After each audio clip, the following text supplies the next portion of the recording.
अखिल महाराष्ट्र बेडर रामोशी समाज कृती समितीचे अध्यक्ष दौलत नाना शितोळे रामोशी समाजाच्या उन्नतीसाठी अहोरात्र झटत आहेत। या समाजाला न्याय मिळवून देण्यासाठी आणि आद्य क्रांतीवीर उमाजी नाईक यांची जयंती शासकीय व निमशासकीय स्तरावर साजरी व्हावी यासाठी या समाजाच्या वतीने संपूर्ण महाराष्ट्रभर तहसील कार्यालयात निवेदन देण्यात आले। आता याच मागणीसाठी शितोळे यांनी संपूर्ण महाराष्ट्रभर आंदोलन करण्याचा निर्णय घेतलाय। पाहूयात काय म्हणाले या आंदोलनाबाबत दौलत नाना शितोळे।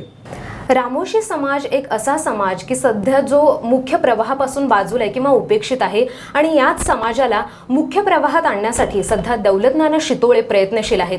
त्याच पद्धतीने उमाजी नाईक जे आद्य क्रांतीवीर म्हणून ओळखले जातात किंवा ज्यांनी सशस्त्र बंड केला, पण याच थोर उमाजी नाईकांचा सध्या प्रशासनाला आणि सरकारला पुरता विसर पडलाय। कारण त्यांची जयंती कुठल्याच शासकीय किंवा निमशासकीय पातळीवर साजरी केली जात नाही। राज्यासाठी खरोखरच ही एक घोर शोकांतिका म्हणायला हरकत नाही। आणि याच उमाजी नाईकांच्या कार्याला न्याय मिळवण्यासाठी सध्या दौलत नाना शितोळे एक राज्यव्यापी आंदोलन करणार आहेत। तर हे नक्की आंदोलन काय आहे किंवा याची पार्श्वभूमी काय आहे हे जाणून घेऊया। नमस्कार दौलत नाना, तुमच्या कार्यक्रमात स्वागत आहे। जसं की मी सांगत होते की तुम्ही एक राज्यव्यापी आंदोलनाच्या तयारीत आहात, तर काय आहे नक्की या आंदोलनाची दिशा किंवा पार्श्वभूमी काय आहे? मागची जी आमची जयंती झाली, उमाजी नाईकांची जी जयंती झाली, त्या जयंतीला राज्याचे पालकमंत्री, पुणे जिल्ह्याचे पालकमंत्री गिरीश बापट साहेब हे उपस्थित होते, जानकर साहेब उपस्थित होते, विजय शिवतारे बापू उपस्थित होते। त्या ठिकाणी लाखो समाजाच्या समोर जानकर साहेब असतील, विजय बापू शिवतारे असतील, बापट साहेब असतील, यांनी सर्वांनी शब्द दिलता की पुढली येणारी जयंती जी आहे ती सरकारी जयंती साजरी करू आणि त्याच्यासाठी प्रयत्न करू। आणि त्याच्यामध्ये 5 कोटी रुपये स्मारकासाठी पण त्यांनी कबूल केलं।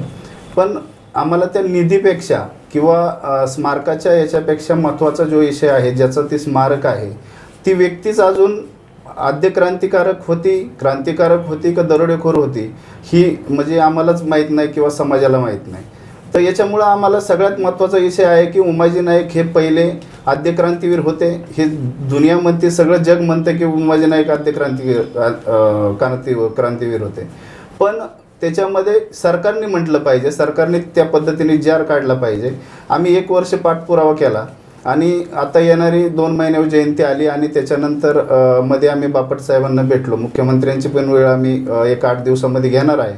तर बापट साहेबांच्या भेटीनंतर याचा स्मारकाचा जो प्रश्न आहे ते 5 कोटीचा तो आमचा मार्गी लागतो एवढ्यात। पण जयंतीच्या बाबतीत मला थोडं दुमत वाटलं की जयंतीचं थोडं पुढं जायजोगे म्हणजे प्रश्न त्यांचे आले। तर त्याच्यामध्ये आम्ही बाहेर येऊन निर्णय घेतला, सगळे संघटनेची लोक होती।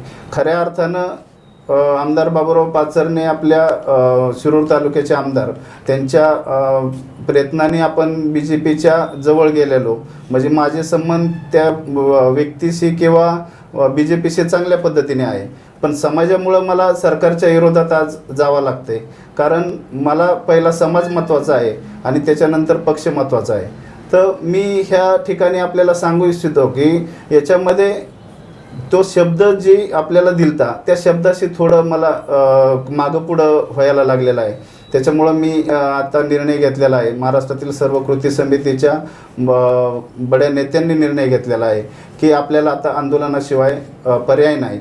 त्याच्यामुळं आपण आता आंदोलनाची दिशा ठरवलेली आहे। या बाबतीत तुम्ही राज्यातील सगळ्या तहसीलदारांना पण निवेदन दिलं होतं, तर त्या निवेदनातून काही साध्य होईल असं वाटतं?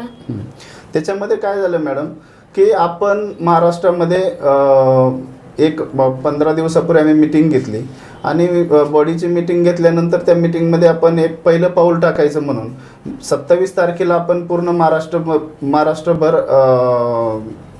हे केलं, महाराष्ट्रभर आपण आवाहन केलं की जे तहसीलदार कार्यालय असतील ऑल महाराष्ट्रामध्ये जिथं जिथं आपली लोक आहेत, आपला समाज आहे, त्या ठिकाणी प्रत्येक तहसीलदारांना आपल्या मागण्यांचे निवेदन द्यायचे आणि ते निवेदन मुख्यमंत्र्यांपर्यंत जातं।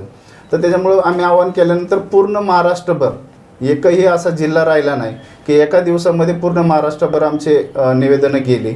आणि त्याच्यामुळं बापट साहेबांनी दुसऱ्या दिवशी मला फोन केला आणि बोलून घेतलं की हे असं पेपरला बातम्या वाचल्या किंवा चॅनलला आम्ही पाहिलं। तर त्याच्यामुळं त्यांना सांगितलं की आमचं प्रयत्न आमच्या पद्धतीने चालू आहे, आमचं सरकारवरती कुठलाही आम्हाला ॲलिकेशन करायचं नाही, पण आम्हाला आमच्या पद्धतीने आमची पावलं उचलायला लागणार आहेत. तरी त्याच्यानंतर मग आम्हाला बोलवल्यानंतर हा बाकीचा विषय झाला आणि तिथं थोडं आम्हाला दुमत वाटलं. आणि याच्यामध्ये बापट साहेबांची पण चुकी नाही, कारण बापट साहेबांच्या त्या हातातला विषय नाही. उलट बापट साहेबांचं मी या आपल्या चॅनलच्या माध्यमातून आभार व्यक्त करतो की त्यांनी आपल्या समाजाकरता, आमच्या समाजाकरता खूप प्रयत्न केला आणि ते करणार आहेत. आम्हाला खात्री आहे की ते शेवटपर्यंत आपल्याला साथ देणार आहेत. परंतु आपल्याला आज समाज काय गप बसणार नाही. समाजाकरता आणि समाजाच्या लोकांकरता आणि उमाजी नायकांकरता आपल्याला हे आंदोलनाचं पाऊल उचलावं लागणार आहे.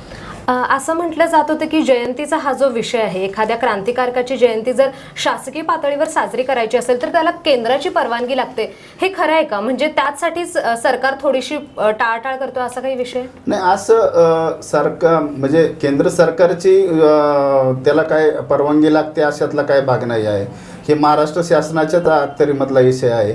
आपण त्यांना आद्य क्रांतिकारक म्हणून घोषित करा, हाही जर विषय असेल तर सरकार केंद्र सरकारच्या अखत्यारीतला विषय आहे.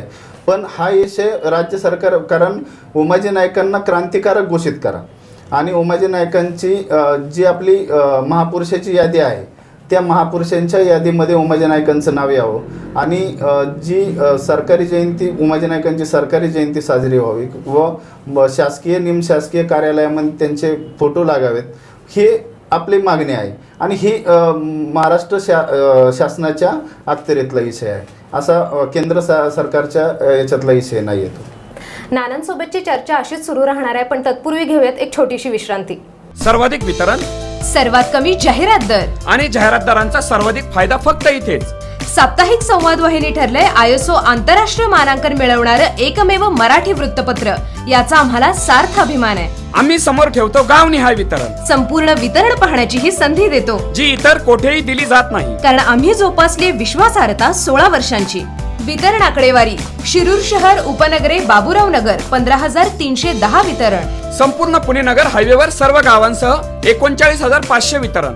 संपूर्ण पूर्व भाग सर्व गावांसह 20,000 वितरण. संपूर्ण बेड भाग पारनेर प्लस श्रीगोंद्यातील 27 गावांसह 20,190 वितरण. शिरूर तालुका व परिसरात एकूण 95,000 वितरण. साप्ताहिक संवाद वाहिनी, Sai business court, office number 101, दुसरा मजला, तहसील कार्यालयासमोर, पुणे नगर रोड, शिरूर, तालुका शिरूर, जिल्हा पुणे. जाहिरातीसाठी संपर्क 9822 49 32 82, 9850 81 56 16. संवाद लाईव्ह टीव्ही पाहण्यासाठी संवाद वाहिनी मोबाईल ऍप आजच डाउनलोड करा आणि आपल्या परिसरातील बातम्या जाणून घ्या. ब्रेक नंतर तुम्हा सर्वांचं पुन्हा एकदा स्वागत. तर नाना, या राज्यव्यापी आंदोलनात तुम्हाला काय वाटतं की तुमचा समाज केवढ्या मोठ्या संख्येने उतरेल आंदोलनात? याच्यामध्ये मला गॅरंटी आहे की लाखोच्या संख्येने समाज सहभागी होणार आहे. त्याचं कारण असं आहे की ह्या समाजाने भरपूर दुःख पाहिलेले आहेत. भरपूर असे ह्या समाजाने दुःख पाहिलेले आहे.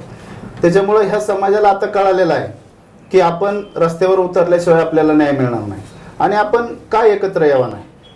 माझा सवाल आहे सर्व समाज बांधवांना की आपण एकत्र येण्याकरता एवढा खटाटोप महाराष्ट्रामध्ये सर्व समाज बांधवांचा चालला असताना आपल्यावरती इथून मागे जे अन्याय झाले त्या अन्यायाला समजा आतापर्यंत कुणी आपल्याला वाली नव्हतं, पण आज आपल्या महाराष्ट्रातील सर्व 21 संघटना एकत्र येऊन आपल्याकरता उभे राहिलेल्या आहेत.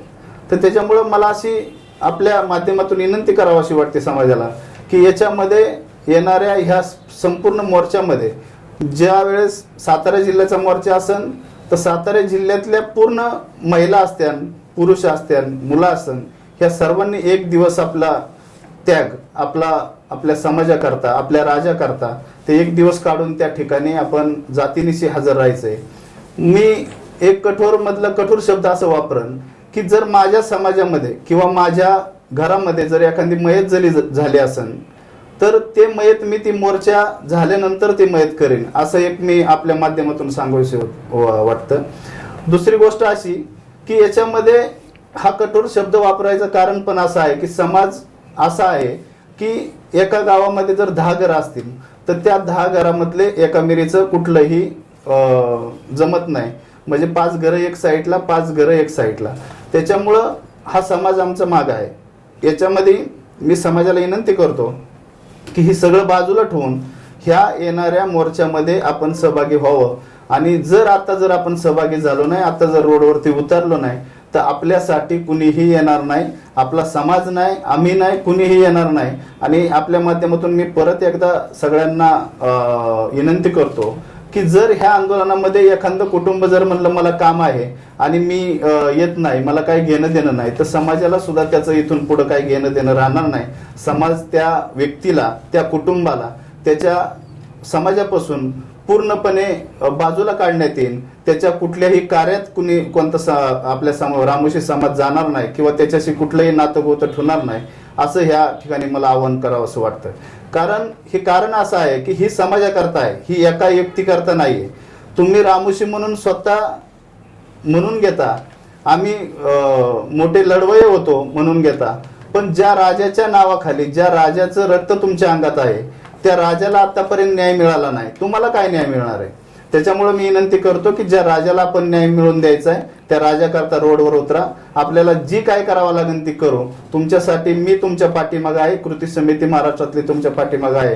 त्याच्यामुळे मी आवाहन करतो की एक दिवस ज्या जिल्ह्यामध्ये मोर्चा आहे त्या जिल्ह्यातलं प्रत्येक घर, त्या घराला कुलूप असलं पाहिजे आणि त्याच्या पद्धतीने त्या गावातील काय कशा पद्धतीने रेल्वेने, गाडीनी, बैलगाडीनी, जीबनी कसं पोचायचं त्या ठिकाणी मोर्चाला पोचायचं. बाकीचं समाजाला काहीच सांगायचं नाही, माझ्या ह्या अडचणी, माझ्या सुट्ट्या आणि माझं अमकं तमकं काय सांगत बसायचं नाही. तसंच मी दुसरं असं एक, आमचे जे शिक्षक आहेत, पोलीस खात्यातले काही लोक आहेत, काही उच्च पदावरती लोक आहेत, त्यांना सुद्धा मी आवाहन करतो की एक दिवस आपल्या समाजाकरता वेळ काढा. आपल्याला ह्या मोर्चामध्ये सहभागी व्हायचंय. आपल्या सर्व अडचणी बाजूला ठेवून तुम्ही ह्या ठिकाणी मोर्चामध्ये यायचंय. आणि तुम्ही जर आता मोर्चामध्ये जर आला तर समाज उद्या तुम्हाला ज्या ज्या अडचणी येत्या त्या ठिकाणी समाज तुमच्या करता येईल, अन्यथा तुमचंही समाजाला काही घेणं देणं पडलेलं नाही. नक्कीच तुम्ही इतक्या पोटतिडकीनं आवाहन करता, त्यामुळे मोठ्या संख्येने लोक यामध्ये उतरतील, यामध्ये काहीच शंका नाही. तर नाना, पुढचं काय सांगाल की इतर समाज किंवा संघटनांचा या आंदोलनाला पाठिंबा आहे? प्रयत्न चालू आहे. आमचे मित्र आहेत रमेश साळवे म्हणून, त्यांचा पक्ष आहे, ते बौद्ध समाजाचे आहेत. त्यांची पक्ष आपल्याला मदत करण्याचं आव्हान आपण केलेलं आहे. ते आपल्याला मदत करणार आहे. बाकीच्या बौद्ध समाजाच्या भरपूर संघटना आहेत, मातंग समाजाच्या आहेत, धनगर समाजाच्या संघटना आहेत, इतर सर्व माळी समाज असेल, ह्या सर्व समाज आपल्याला मदत करायला तयार आहे.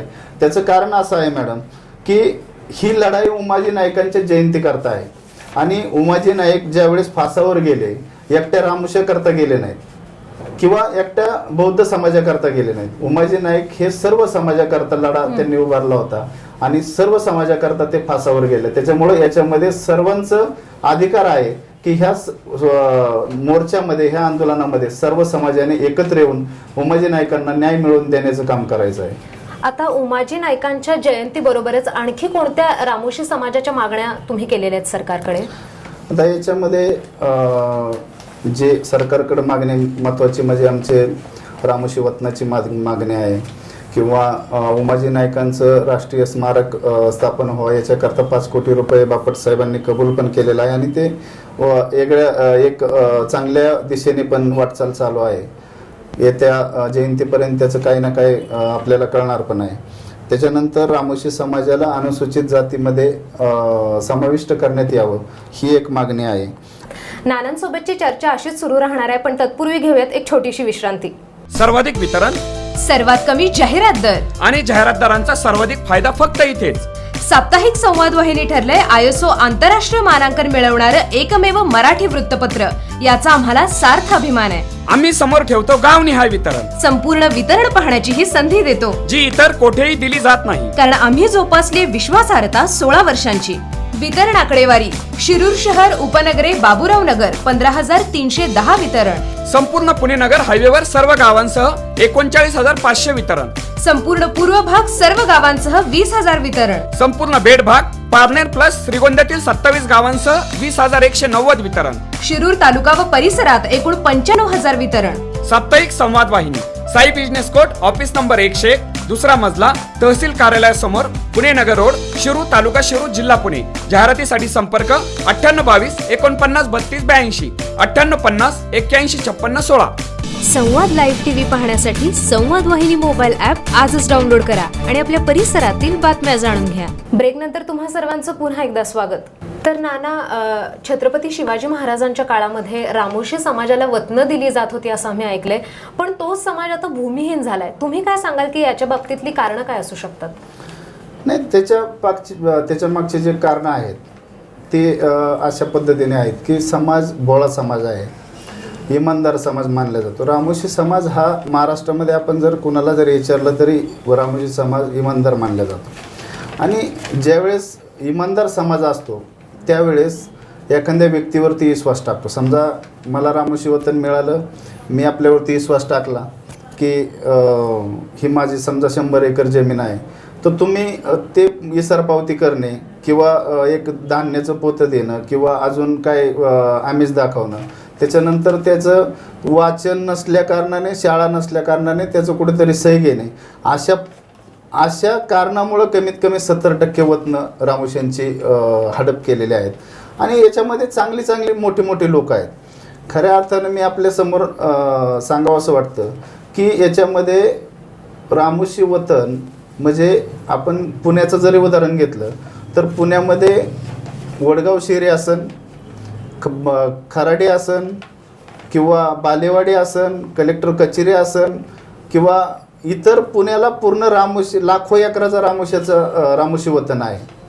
आणि रामोशी वतन देण्यामागचं कारण की रामोशी वतन, काही लोकांचा असा गैरसमज आहे की रामोशी समाज एक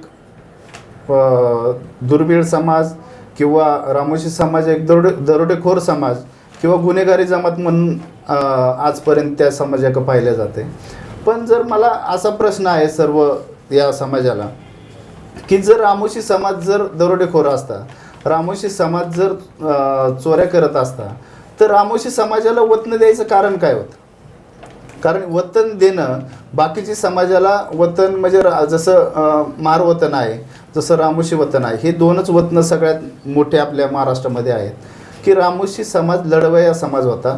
शिवाजी महाराजांच्या आधीच्या काळापासून रामोशी समाज म्हणजे पुढल्या तोंडाला रामोशी समाज असायचा. आणि बहिर्जी नाईक बहिर्जी नाईकसुद्धा रामोशीच होते. शिवाजी महाराजांचा एवढा मोठा विश्वास बहिर्जी नाईकांवर होता.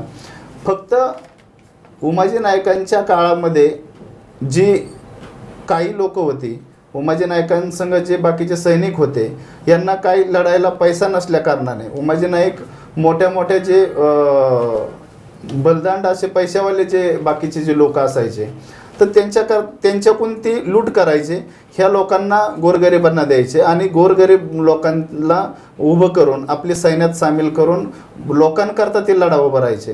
आणि म्हणून ते दरोडेखोर म्हणण्यात आले. माझा दुसरा असा प्रश्न आहे की शिवाजी महाराजांनी सुद्धा सुरतेची लूट केली होती. मग शिवाजी महाराजांना आपण दरोडेखोर म्हणू शकत नाही का? म्हणू शकत नाही की शिवाजी महाराजांनी सुरतेची लूट केल्यानंतर त्यांना तिकडं आज पण मला वाटतं सुरतच्या त्यांच्या याच्यामध्ये त्यांना दरोडेखोर म्हणलं जातं. पण आपल्या महाराष्ट्रामध्ये असं म्हणण्याची कोणाची ताकद नाही. कारण त्यांनी समाजाकरता केलं, तर समाजाकरता ती लूट होती. आपल्या राज्याकरता आपल्याला आर्थिक याच्यातून उंच आणण्याकरता ती लूट होती. त्याच पद्धतीने त्यांच्या पावलापाऊल ठेवून उमाजी नाईकांनी सुद्धा एक चांगल्या पद्धतीने समाजाकरता काम केलं. समाजाकरता, इतर समाजाकरता, पूर्ण महाराष्ट्राकरता ते ह्या पद्धतीने काम केलं. त्यांना दरोडेखोर ठरवण्यात आले. त्याच्यामध्ये जी आता मॅकॅन्टॉस म्हणून त्यांना ज्या अधिकाऱ्यांनी फाशी दिली उमाजी नाईकांना, त्या मॅकॅन्टॉसनी एक डायरी त्याची लिहून ठेवलेली आहे. 900 पानाची डायरी आहे. इंग्रज अधिकाऱ्यांनी उमाजी नाईकांची, आपण तर मी काय सांगेन किंवा तुम्ही काय सांगेन किंवा इतर काय सांगेन याच्यापेक्षा ज्या इंग्रज अधिकाऱ्यांनी त्यांना पकडलं, ज्या अधिकाऱ्यांनी त्यांना फाशी दिली, त्यांनी त्याच्यावरती एक डायरी लिहिली उमाजी नाईकांवरती. त्या डायरीमध्ये त्यांनी असा उल्लेख केलेला आहे की उमाजी नाईकांना जर फाशी दिली नसती तर दुसरा प्रति शिवाजी उमाजी नाईक तयार झाला असता.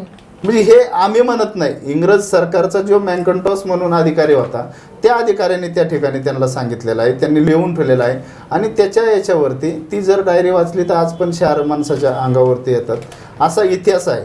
पण फक्त जात म्हणून आज आम्ही उपेक्षित आहे असं मला वाटतं.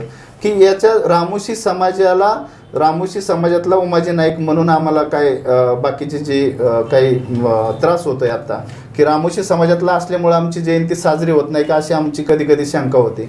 जर जातीवरतीच जर विषय असेल तर उमाजी नाईकांनी एकट्या रामोशी समाजाकरता फासावर गेले नाही, एकट्या रामोशी समाजाकरता काय केलं नाही, सर्व समाजाकरता केलेलं आहे.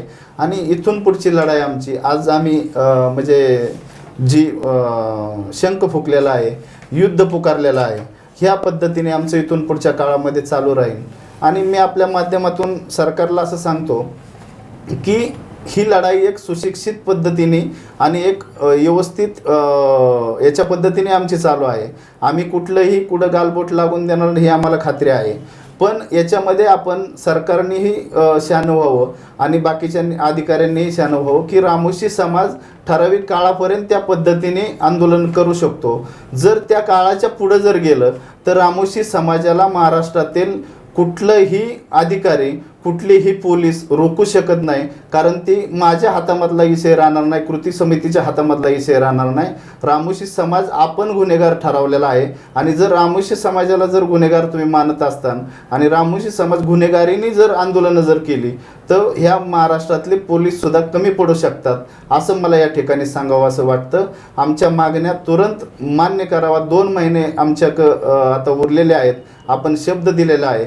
आज आम्ही एकदा 27 तारखेला आंदोलन चालू केल्यानंतर आमच्या याच्यातले किती वाटोळं झालं, किती कुटुंबांचं तरी चालन, पण आम्ही आंदोलन जोपर्यंत उमाजी नाईकांची जयंती होत नाही, उमाजी नाईकांची सरकारी जयंती सरकार निर्णय करत नाही, तोपर्यंत आंदोलन आम्ही बंद करणार नाही. नानांसोबतची चर्चा अशीच सुरू राहणार आहे, पण तत्पूर्वी घेऊयात एक छोटीशी विश्रांती. सर्वाधिक वितरण, सर्वात कमी जाहिरात दर आणि जाहिरातदारांचा सर्वाधिक फायदा फक्त इथेच.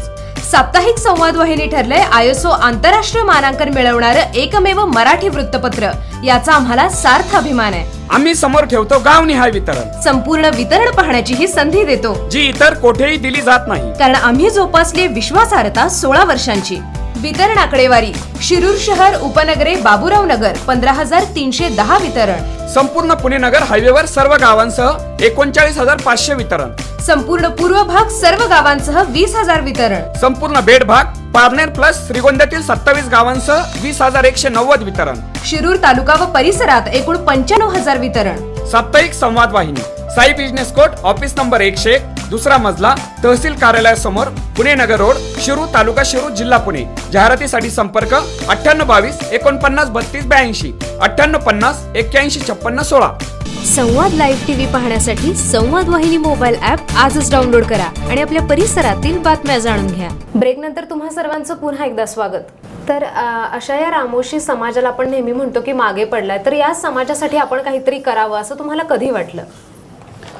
याच्यामध्ये मी ज्यावेळेस गावामध्ये शिंदोडी गावामध्ये एक वेगळ्या पद्धतीने माझं काम चालू होतं.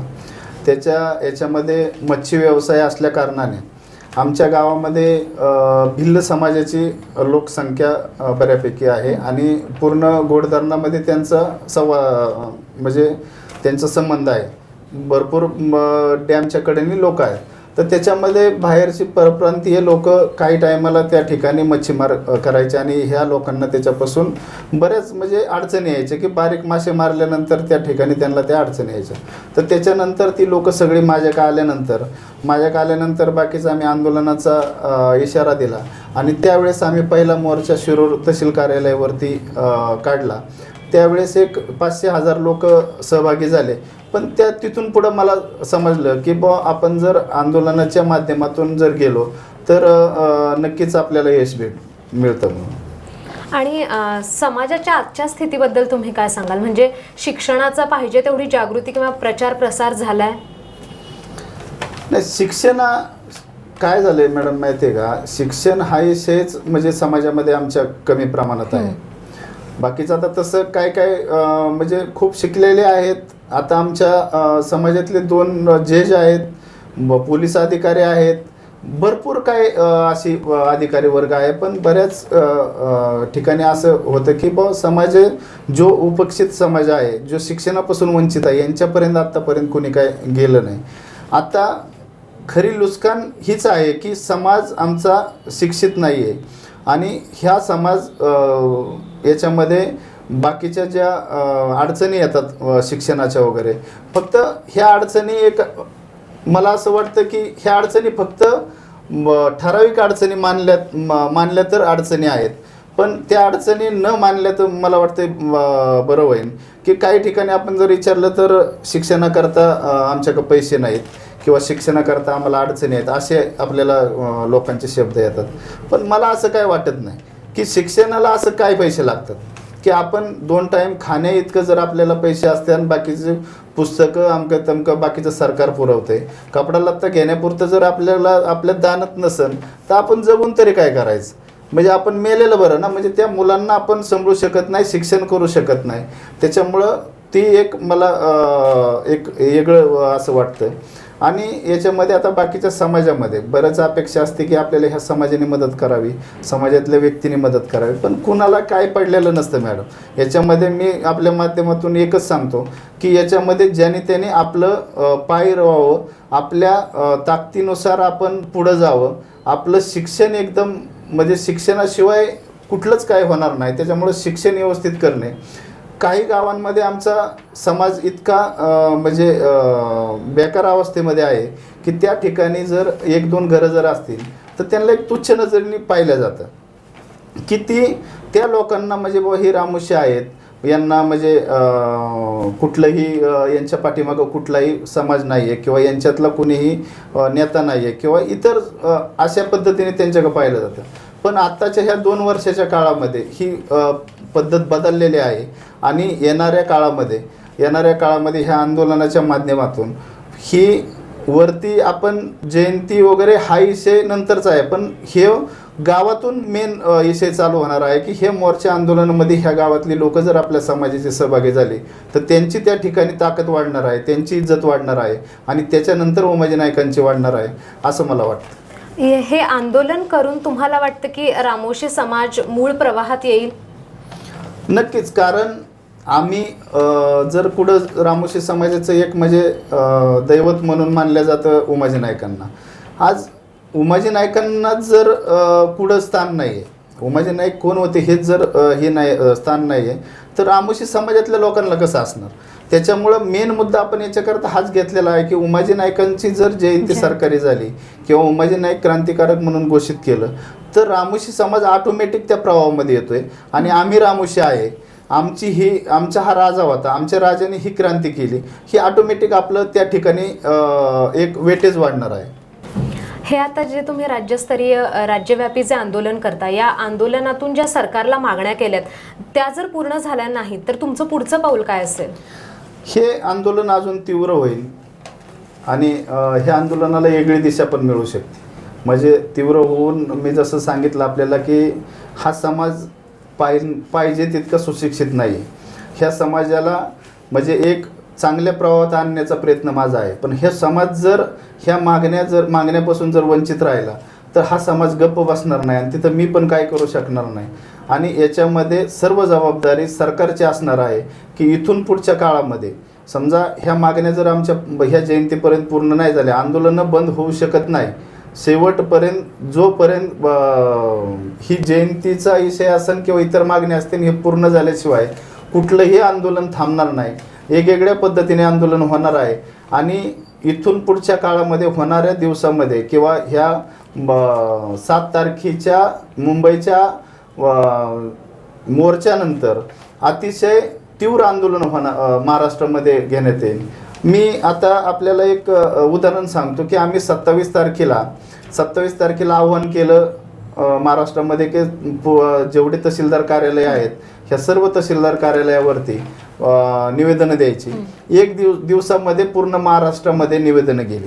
म्हणजे याचा अर्थ जर आम्ही आदेश केला, कृती समितीने आदेश केला, महाराष्ट्रातील रामोशी समाजांना पूर्ण रोडवर एका दिवशी एका ठिकाणी ज्या ठिकाणी तालुक्याच्या रोड असतील आणि हवे असतील तर प्रत्येक ठिकाणी आम्हाला एवढेच आता आमची ताकद निर्माण झालेली आहे की महाराष्ट्रातला प्रत्येक रोड आम्ही बंद करू शकतो. आणि कितीही दबाव येऊ द्या, कितीही अडचणी येऊ द्या, कितीही पोलीस प्रशासन येऊ द्या, आम्हाला ती काही नवीन नाही.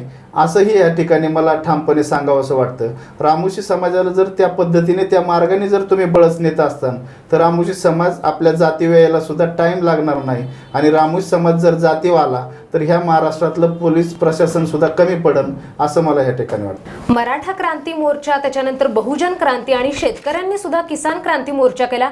या सगळ्या मोर्चानंतर आता रामोशी समाज ही आपल्या मागण्यांसाठी रस्त्यावर उतरलाय. खरं तर रामोशी समाजाच्या मागण्या अतिशय रास्त आहेत, त्यामुळे सरकारने त्या मान्य कराव्यात अशा अपेक्षा रामोशी समाजाकडून होत आहे. जर सरकारने या मागण्या मान्य केल्या नाही तर तीव्र स्वरूपाचं आंदोलनही होईल. त्यामुळे आता फडणवीस सरकार कशा पद्धतीनं पाऊल उचलतंय हे पाहणं औत्सुक्याचं ठरेल. आपल्या व्यस्त सगळ्या कार्यक्रमातून नानांनी आपल्यासाठी खास वेळ काढला, त्यामुळे त्यांचे खूप खूप धन्यवाद. धन्यवाद सर. तर आजचा भाग इथेच संपला. नवीन घडामोडी पाहण्यासाठी संवाद वाहिनी मोबाईल ॲप आजच डाउनलोड करा आणि आपल्या परिसरातील बातम्या जाणून घ्या. धन्यवाद.